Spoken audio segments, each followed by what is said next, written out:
प्यारे विद्यार्थियों, कैसे हो? आज हम हिंदी व्याकरण का एक उपविषय पढ़ने जा रहे हैं, वाच्य परिवर्तन। वाच्य का अर्थ है बोलना। अपनी बात कहने के कई ढंग हो सकते हैं, जैसे कार्तिक क्रिकेट खेलता है, कार्तिक खेलता है, कार्तिक द्वारा क्रिकेट खेली जाती है, कार्तिक से खेला जाता है। हमारी बात कहने के अलग अलग ढंग हो सकते हैं, जैसा कि मैंने अभी बात की। कार्तिक क्रिकेट खेलता है, कार्तिक द्वारा क्रिकेट खेली जाती है, कार्तिक खेलता है, कार्तिक से खेला जाता है। जब आप इन चारों वाक्यों पर ध्यान देंगे तो आपको इनमें कर्ता, कर्म और भाव, ये तीनों बातें अलग अलग ढंग से प्रयोग की हुई मिलेंगी। अब बात करते हैं वाच्य की। वाच्य का शाब्दिक अर्थ है बोलने का विषय, किसी बात को कहने का ढंग। जब भी हम कोई बात करते हैं, उस विषय को किस ढंग से प्रस्तुत करते हैं। जो वाच्य है उसमें किस बात की प्रधानता है, किसकी सक्रियता है, किस चीज की गतिशीलता है। कर्ता, कर्म, भाव। कर्ता की प्रधानता है, सक्रियता है, गतिशीलता है, या कर्म की प्रधानता है, सक्रियता है, गतिशीलता है, या वाक्य भाव प्रधान है, उसमें भाव सक्रिय है या भाव गतिशील है। जो हमारा वाक्य है उसमें हमारा कथ्य बिंदु यानी कहने का जो बिंदु है उसमें किसका महत्व है। कर्ता, काम करने वाला, कर्म, क्या काम किया गया है, भाव, क्रिया। देखिए, जब हम कर्ता, कर्म और भाव की प्रधानता की बात करते हैं, सक्रियता की बात करते हैं, गतिशीलता की बात करते हैं, एक बार इन वाक्यों पर ध्यान दीजिए। सचिन खेलता है, सचिन क्रिकेट खेलता है, सचिन द्वारा क्रिकेट खेली जाती है, सचिन से खेला जाता है। जो पहला वाक्य है, सचिन खेलता है, खेलने का काम कर्ता द्वारा हो रहा है, परंतु इसमें कर्म नहीं है। अगले वाक्य में सचिन क्रिकेट खेलता है, प्रधानता, सक्रियता, गतिशीलता कर्ता की है, काम सचिन द्वारा किया जा रहा है, परंतु जो महत्वपूर्ण बिंदु है वह कर्ता है, सचिन है। अगले वाक्य में यदि हम देखें, सचिन द्वारा क्रिकेट खेली जाती है, इसमें जो क्रिकेट है उसको रेखांकित किया गया है। क्रिकेट कर्म है, यह वाक्य कर्म प्रधान है, इसमें कर्म की सक्रियता है, और क्रिकेट यानी कर्म गतिशील है। सचिन से खेला जाता है, इसमें कर्ता अवश्य है, कर्म नहीं है। यदि आप इस वाक्य को ध्यान से देखेंगे, इसमें प्रधानता किसकी है? भाव की प्रधानता है, खेला की प्रधानता है, खेलने की प्रधानता है। खेला यहां पर रेखांकित किया गया है। इस आधार पर हम जो वाक्य है, जो हमारा बात कहने का ढंग है, उनको तीन भागों में बांट सकते हैं। उन तीन भागों में बांटने का जो आधार है वह है वाक्य की प्रधानता। वाक्य में प्रधान कौन है, सक्रियता किसकी है, गतिशीलता किसकी है, अर्थात कर्ता, कर्म, भाव। इनमें से, तीनों में से कौन ज्यादा सक्रिय है, कौन ज्यादा गतिशील है और कौन अधिक प्रधान है। एक बार और देखिए, उसने लिखा, उसने पत्र लिखा, उसके द्वारा पत्र लिखा गया, उससे लिखा गया। जो पहला वाक्य है, उसने लिखा, इसमें कर्ता की प्रधानता है, कर्ता की सक्रियता है, कर्ता की गतिशीलता है। उसने पत्र लिखा, इसमें पत्र कर्म है, परंतु प्रधानता किसकी है? मुख्य बिंदु कौन है? कर्ता है। उसके द्वारा पत्र लिखा गया, यहां पर पत्र मुख्य बिंदु है, पत्र की प्रधानता है, सक्रियता है, गतिशीलता है, अर्थात इस वाक्य में कर्म प्रधान है। उससे लिखा गया, इस वाक्य में जो लिखा गया है, जो लिखा है उसकी प्रधानता है, उसी की सक्रियता है और उसकी गतिशीलता है। अब हम बात करते हैं वाच्य की परिभाषा की। वाच्य क्रिया के जिस रूप से यह पता लगे कि क्रिया का मुख्य विषय क्या है, कर्ता, कर्म या भाव, उसे वाच्य कहते हैं। क्रिया पर किसका प्रभाव पड़ रहा है? क्रिया पर कर्ता का प्रभाव पड़ रहा है, कर्म का प्रभाव पड़ रहा है या भाव का प्रभाव पड़ रहा है? एक बार फिर देखिए, उसने लिखा, क्रिया लिखना है, कर्ता का प्रभाव पड़ रहा है। उसने पत्र लिखा, उसने कर्ता है, पत्र कर्म है, लिखा क्रिया है, प्रभाव किसका है? उसने का प्रभाव है। उसके द्वारा पत्र लिखा गया, इसमें पत्र कर्म है। इस वाक्य में कर्म की प्रधानता है। उससे लिखा गया, इसमें लिखा गया जो भाव है उसकी प्रधानता है।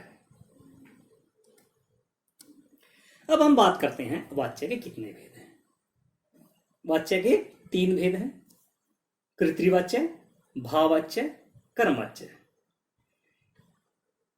कर्तृवाच्य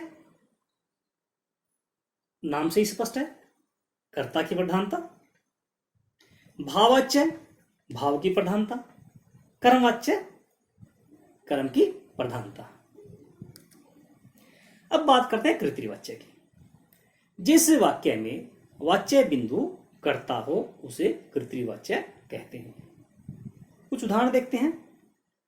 महेश रोटी खाता है, निशा गाना गाएगी, वह व्यायाम कर रहा है, कार्तिक पढ़ रहा है। जो ये हमारे सभी वाक्य हैं, इनमें कर्ता की प्रधानता है। एक और बात आप ध्यान दीजिए, जो क्रिया है उसका किस प्रकार से बदलाव हो रहा है। क्रिया का कर्ता के अनुसार लिंग, वचन और पुरुष में बदलाव हो रहा है। महेश रोटी खाता है, इसमें कर्ता कौन है? महेश है। क्रिया क्या है? खाता है। इसका जो लिंग है, वचन है और पुरुष है वो महेश के अनुसार बदला गया है। निशा गाना गाएगी, निशा के अनुसार क्रिया बदल गई है। वह व्यायाम कर रहा है, वह के अनुसार क्रिया बदल गई है। कार्तिक पढ़ रहा था, कार्तिक के अनुसार ही जो लिंग है, वचन है, वो क्रिया के बदल जाते हैं। किसके अनुसार? कर्ता के अनुसार। कहने का तात्पर्य यह है कि जिस वाक्य में वाच्य बिंदु कर्ता हो, मुख्य बिंदु कर्ता हो, कर्ता की क्रियाशीलता हो, कर्ता की प्रधानता हो, वहां कर्तृवाच्य कहलाएगा। अब हम बात करते हैं कर्मवाच्य की।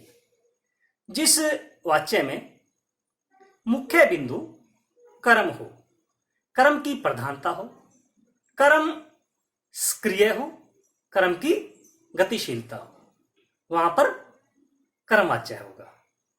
कर्मवाच्य में सकर्मक क्रिया होनी आवश्यक है।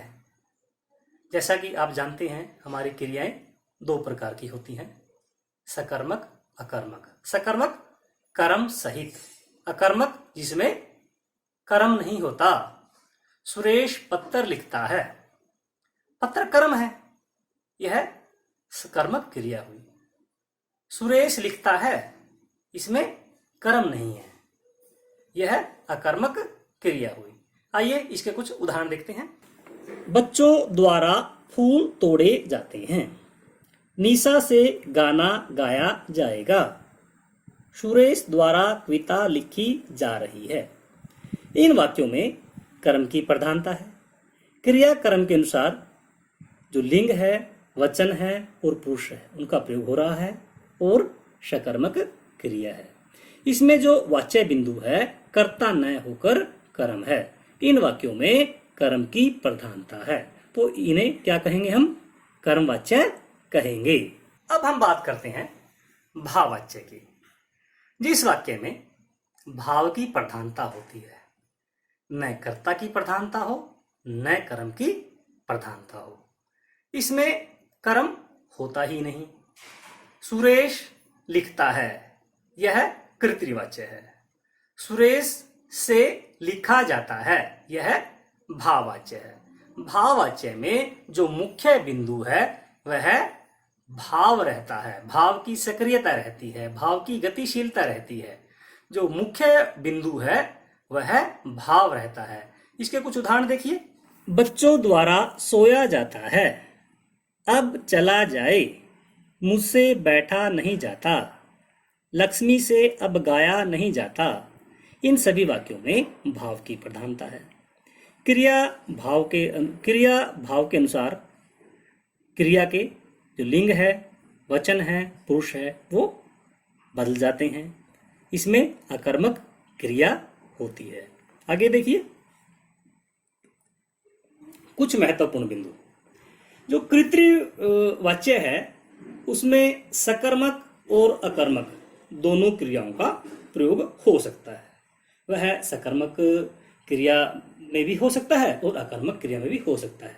जैसे सुरेश फुटबॉल खेलता है, फुटबॉल कर्म है, सुरेश करता है, खेलना क्रिया है।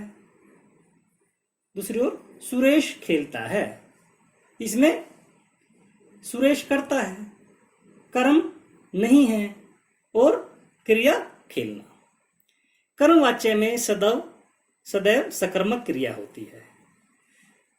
सुरेश फुटबॉल खेलता है, इसमें सकर्मक क्रिया है और जो कर्मवाच्य है उसमें सकर्मक क्रिया होगी। भाववाच्य में क्रिया अकर्मक होती है। भाववाच्य में सकर्मक क्रिया का प्रयोग नहीं होता। सुरेश द्वारा खेला जाता है, ये क्या हुआ? भाववाच्य। सुरेश द्वारा फुटबॉल खेली जाती है, यह कर्मवाच्य। जो भाववाच्य की क्रिया सदा अन्य पुरुष पुल्लिंग एक वचन में रहती है। कर्मवाच्य तथा भाववाच्य में कर्ता के बाद द्वारा, के द्वारा या से परसर्ग का प्रयोग किया जाता है। अब हम वाच्य परिवर्तन की बात करते हैं। वाच्य किस प्रकार से परिवर्तित होते हैं? बच्चे फूल तोड़ते हैं, सुरेश पढ़ा रहा है, अध्यापक आज कक्षा में पढ़ा रहा है। इन वाक्यों में यह बात ध्यान देने योग्य है, जब हम वाच्य परिवर्तन करेंगे, जो हमारा काल है, जिस रूप में काल है, जिस रूप में हमारी क्रिया है, वह नहीं बदलेगी। यदि हमारा वाक्य रहा है तो हमारा वर्तमान काल है। जब वाच्य परिवर्तन होगा तो उसमें रहा है ही आएगा। सुरेश खाता है तो इसके अंदर वर्तमान काल की बात की गई है, ता है, ते है। जब हम इसका वाच्य बदलेंगे तो उसमें ता है, ते ही आएगा, उसमें किसी प्रकार का कोई बदलाव नहीं आएगा। यदि हमारा वाच्य भविष्य काल में है तो यदि हम वाच्य परिवर्तन करेंगे तो भविष्य काल में ही उसका परिवर्तन होगा। आइए देखिए। बच्चे फूल तोड़ते हैं, बच्चों से फूल तोड़े जाते हैं। पक्षी आकाश में उड़ते हैं, पक्षियों द्वारा आकाश में उड़ा जाता है। राम पुस्तक पढ़ रहा है, राम द्वारा पुस्तक पढ़ी जा रही है। सिपाही ने चोर पकड़ा, सिपाही द्वारा चोर पकड़ा गया। हम निमंत्रण पत्र कल लिखेंगे, हमसे निमंत्रण पत्र कल लिखा जाएगा। ध्यान दीजिए, पहले वाक्य में तोड़ते हैं, जब हम इसको बच्चे फूल तोड़ते हैं, कृतवाच्य को कर्मवाच्य में बदलेंगे। बच्चों से फूल तोड़े जाते हैं, तोड़ते हैं, तोड़े जाते हैं। जो काल है उसमें कोई भी बदलाव नहीं किया गया है। जो काल है वो उसी प्रकार का रहेगा। जो हमारा वाक्य में जिस भी काल का प्रयोग किया गया है, जब हम अन्य किसी वाक्य में बदलेंगे, कर्तृवाच्य को कर्मवाच्य में बदलेंगे या कर्मवाच्य को कर्तृवाच्य में बदलेंगे, तो उसमें काल में परिवर्तन नहीं होगा। रहा है तो यही काल रहेगा। यदि भूतकाल है तो भूतकाल रहेगा, वर्तमान काल है वर्तमान काल रहेगा, भविष्य काल है भविष्य काल ही रहेगा। कृतवाच्य से भाववाच्य किस प्रकार से बदलेंगे? शाम जागता है, शाम से जागा जाता है। मैं बैठ नहीं सकता, मुझसे बैठा नहीं जाता। इस कर्तृवाच्य में आप ध्यान देंगे कि इसमें कर्म नहीं है। जिस कर्तृवाच्य में कर्म नहीं होता उसको भाववाच्य में बदला जाएगा। जिस कर्तृवाच्य में कर्मवाच्य है उसको कर्मवाच्य में ही परिवर्तित किया जा सकता है। अब चलें, अब चला जाए। मैं इस गर्मी में सो नहीं सकता, मुझसे इस गर्मी में सोया नहीं जाता। राजन दौड़ेगा, राजन से दौड़ा जाएगा। कार्तिक हंसता है, कार्तिक से हंसा जाता है। कर्मवाच्य से कर्तृवाच्य। प्रधानाचार्य द्वारा छात्रों को छुट्टी दे दी गई। इसके अंदर कर्म की प्रधानता है, तो कर्तृवाच्य प्रधानाचार्य ने छात्रों को छुट्टी दे दी। नानी द्वारा कहानी सुनाई जाती थी, नानी कहानी सुनाती थी। आज हमें व्याकरण पढ़ाया गया, आज हमने व्याकरण पढ़ा। पुलिस द्वारा कई चोर पकड़े गए, पुलिस ने कई चोर पकड़े। बच्चों द्वारा कल पौधे लगाए जाएंगे, बच्चे कल पौधे लगाएंगे। कृतवाच्य से भाववाच्य में परिवर्तन। मैं बैठ नहीं सकता, मुझसे बैठा नहीं जाता। नेहा सो रही थी, नेहा से सोया जा रहा था। अब चलें, अब चला जाए। उठो जरा घूमें, उठो जरा घूमा जाए। मैं इस गर्मी में सो नहीं सकता, मुझसे इस गर्मी में सोया नहीं जा सकता। इस प्रकार से आपने आज पढ़ा वाच्य परिवर्तन के बारे में। वाच्य हमारा बोलने का ढंग, हमारा कथ्य बिंदु करता है, कर्म है या भाव है। हमारे वाक्य में भाव की प्रधानता है, कर्म की प्रधानता है या कर्ता की प्रधानता है। कहने का तात्पर्य यह है कि वाक्य में कर्ता, कर्म और भाव इन तीनों में से जिसकी प्रधानता होगी, जिसकी सक्रियता होगी, जो अधिक गतिशील होगा, उसी प्रकार का वाक्य वह कहलाएगा कर्तृवाच्य, कर्मवाच्य, भाववाच्य। तो आज के लिए इतना ही। बहुत बहुत धन्यवाद।